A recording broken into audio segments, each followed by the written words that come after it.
जय श्री राम। भारत माता की। ఈరోజు విశ్వ హిందూ పరిషత్ బజరంగ్ దళ్ వరంగల్ జిల్లా కార్యకర్తలు వరంగల్ ప్రెస్ క్లబ్లో ప్రింట్ అండ్ ఎలక్ట్రానిక్ మీడియా ఆధ్వర్యంలో వీర హనుమాన్ విజయయాత్ర ప్రతి సంవత్సరము చైత్రశుద్ధ పౌర్ణమి నాడు మనము హనుమాన్ జయంతిని పురస్కరించుకొని వీర హనుమాన్ విజయయాత్ర బైక్ ర్యాలీ నిర్వహిస్తున్నాము. అదేవిధంగా ఈ సంవత్సరం కూడా ఏప్రిల్ 2వ తారీఖు గురువారము చైత్రశుద్ధ పౌర్ణమి నాడు వీర హనుమాన్ జయంతి సందర్భంగా హనుమాన్ విజయయాత్ర బైక్ ర్యాలీ నిర్వహించడం జరుగుతుంది. ఈ హనుమాన్ బైక్ ర్యాలీ వరంగల్ రంగశాయిపేట దగ్గర మహంకాళి దేవాలయంలో మొదలవుతుంది. అక్కడ పూజలు నిర్వహించిన తర్వాత 4 గంటలకు సాయంత్రం మొదలవుతుంది. అక్కడి నుంచి వెళ్ళి మన వరంగల్ చౌరస్తా, పోచం మైదాను, అలంకార్ జంక్షను, అదేవిధంగా హన్మకొండ చౌరస్తా నుంచి చివరగా మన హ్యాగ్రోచారి గ్రౌండ్, కాళోజీ కళాక్షేత్రం పక్కన గల హ్యాగ్రోచారి గ్రౌండ్లో అక్కడ ముగింపు సమావేశము హనుమంతునికి మహాహారతితో ముగుస్తుంది. ఇక్కడ 7 గంటల నుండి సాంస్కృతిక కార్యక్రమాలు జరుగుతుంటాయి.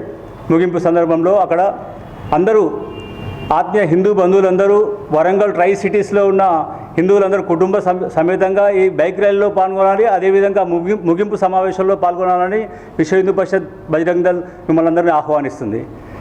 అదేవిధంగా మనకు హనుమంతుడు, మనకు అభయాన్నిచ్చే హనుమంతుడు బుద్ధిర్బలం యశోధైర్యం నిర్భయత్వం అరోగద అజాట్యం వాక్పడత్వంశ హనుమాన్ సంభ్రమ భవేత్. అంటే మనం వీర హనుమాన్ని పూజిస్తే బుద్ధి పెరుగుతుంది. అదేవిధంగా మనకు వాక్పడత్ అంటే వాక్చాతుర్యం పెరుగుతుంది, మనోధైర్యం వస్తుంది, అదేవిధంగా చాకచక్యం వస్తుంది. ఈ విధంగా మనకు శత్రు పీడలు దూరమైపోతాయి. అట్లాంటి హనుమంతుడిని మనము నిత్యము పూజించాలి.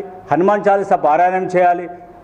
ఆ సందర్భంగా ప్రతి నిత్యము చేయాలి. ప్రతి ఒక్క హిందూ బంధువు ఎక్కడికి ఏ మసీదులకు, ఏ దర్గాలకు మనం వెళ్ళొద్దు. మనల్ని అందరినీ మభ్యపట్టించి ఇన్ని రోజులు మనం తెలియక హిందూ బంధువులందరూ కూడా ఏదో జరుగుతుందని అక్కడికి వెళ్తున్నారు. కానీ అక్కడికి వెళ్ళకుండా మనం వీర హనుమంతుని రోజు పూజిస్తే ఎటువంటి దుష్టశక్తులైనా మన నుంచి పోతాయి.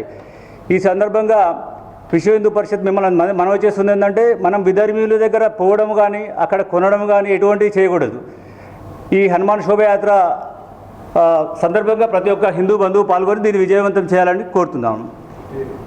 వెలగందు వీర హనుమాన్ విజయయాత్ర ఏదైతే ఉందో ఇది విశ్వ హిందూ పరిషత్ యొక్క ఆయామైన బజరంగ్ దళ్ యొక్క కార్యక్రమం. యువకులలో ఒక నూతన ఉత్తేజాన్ని నెలకొల్పడానికి, ఒక ఆదర్శ పురుషునిగా తయారు చేయడానికి మనకు హనుమాన్ ఆదర్శ పురుషుడు. ఆధ్యాత్మిక చరిత్రలో హనుమాను ఏదైతే ఉన్నదో, రామాయణంలో రాముని తర్వాత అంతటి పాత్ర మళ్ళీ హనుమంతుడు. ఆయన బుద్ధి, ధైర్యము, శక్తి ఇవన్నీ ఏదైతే ఉన్నదో చాలా నిరూపమైనటువంటి వ్యక్తి. ఆయన గురువు సూర్యభగవానుడు. సూర్యుడు ఏ విధంగా అయితే ప్రయత్నం చేస్తే అదే విధంగా ఆయనతో పాటు ప్రయాణం చేస్తూ అన్ని రకాల విద్యను నేర్చుకుంటాడు. ఆయన బలం అంటే ఇంద్రుని వజ్రం ఆయుధానికి కూడా ఆయనకి ఏం పెద్ద ఇబ్బంది కలగలేదు.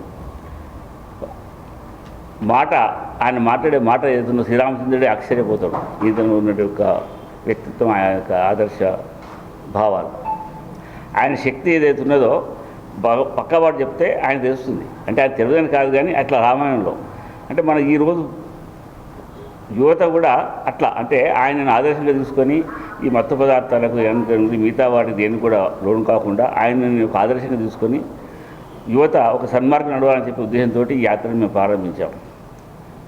ఈ సార్వజనిక యాత్ర అంటే ఇందులో అందరూ పాల్గొనవచ్చు. భారతదేశం వివిధ మతాలకు, వివిధ ఆచారాలకు, వివిధ ప్రార్థనలకు ఇవన్నీ ఉంటాయి కాబట్టి అందరూ కూడా ఇందులో అంటే దీంట్లో ఉన్నటువంటి యొక్క అన్ని భాషల వాళ్ళు, అన్ని కులాల వాళ్ళు, ధనిక భేద అనేటువంటి భేదభావం లేకుండా అందరూ దీంట్లో పార్టిసిపేట్ చేయాలి. ఇది ఒక సంవత్సరం ఒకసారి ఒక శోభాయాత్ర నిర్వహిస్తాం. అదేంటంటే శక్తి ప్రదర్శన. యువతలో ఒక శక్తిని నింపడానికి ఈ ప్రదర్శనను ఏర్పాటు చేయడం విశ్వ హిందూ పరిషత్తు. సో దీంట్లో అందరూ భాగస్వాములు కావాలి, హిందువులందరూ భాగస్వాములు కావాలి. యువతను అంటే దాదాపు 28% ఈ దేశంలో యువత ఉన్నది. వారు సన్మార్గం నడిచినట్టయితే ఈ దేశం యొక్క అత్యున్నత స్థితికి వెళ్ళిపోతుంది. కానీ ఈరోజు కొన్ని ఇటు మాదక ద్రవ్యాలు అనుకోండి, లేదా ఈ మన ఎలక్ట్రానిక్ దీంట్లో పడి యువత నిర్వీర్యమవుతున్నది. అట్లా కాకుండా వాళ్ళు ఒక చైతన్యం నింపడానికి ఈ యాత్ర యొక్క ముఖ్య ఉద్దేశం. కాబట్టి ఇందులో ప్రత్యేక యువతను ఎక్కువ మనం పార్టిసిపేట్ అయ్యేలా చూసేసి ఈ యాత్రను దిగ్విజయం చేయాలని చెప్పి ప్రార్థిస్తున్నాం. న్యాలకొండ భాస్కరరావు, విశ్వ హిందూ పరిషత్ ప్రాంత ఉపాధ్యక్షుడు.